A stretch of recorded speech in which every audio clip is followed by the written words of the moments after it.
मैं जयपुर के एक अच्छे इलाके में 2 साल से किराए पर रह रहा था। मकान मालिक विवेक मेरी उम्र का था, इसीलिए हमारी जल्दी ही अच्छी दोस्ती हो गई। कई शामें हम साथ बैठकर बातें करते, कभी चाय कभी बियर के साथ, और अपनी अपनी ज़िंदगी की कहानियाँ साझा करते।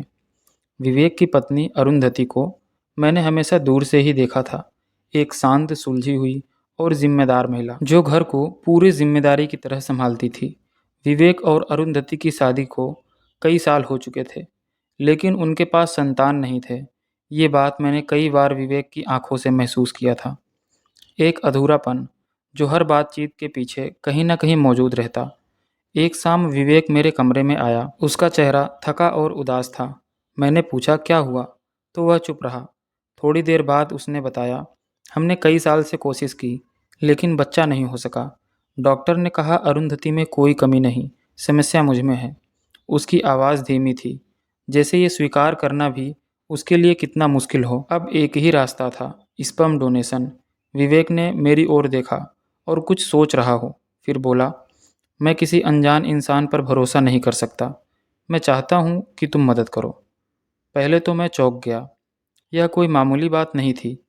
मैंने साफ कहा, यह तभी हो सकता है जब अरुंधति की पूरी सहमति हो और यह किसी दबाव में ना हो। विवेक ने हामी भरी और जाकर अरुंधति को बुलाया। वो कमरे में आई तो उसकी नज़रें झुकी हुई थी, लेकिन चेहरे पर हल्की सी मुस्कान थी। माहौल में एकदम अजीब सी चुप्पी थी। मैंने कहा, अगर आप सहज नहीं हैं तो हम यह बात यहीं ख़त्म कर सकते हैं।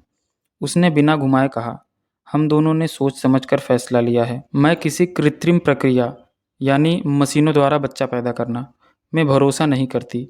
मैं चाहती हूँ कि यह स्वाभाविक तरीके से हो। उसकी बात में झिझक कम और भरोसा ज़्यादा था।